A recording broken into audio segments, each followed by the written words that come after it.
I just want to make mention of something very positive, actually, and Eviatar David is emblematic of this.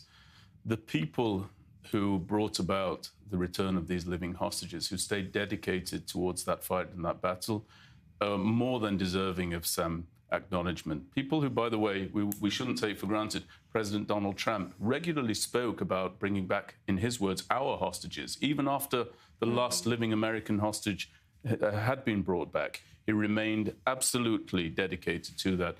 The returned hostages in earlier release deals who went into the fight, traveled the world, went to every hall of power wherever they could go, expending their energy, their talents, their abilities in order to bring back the people with whom they had been held in captivity. And of course, siblings such as Eli David, who I know very, very well from our organization's attachment to Eviatar, individuals such as Gal Gilboa Dalal, brother of Guy, who travelled anywhere and everywhere. And it should show everybody that each of us has the ability to affect the impact that we want to bring about.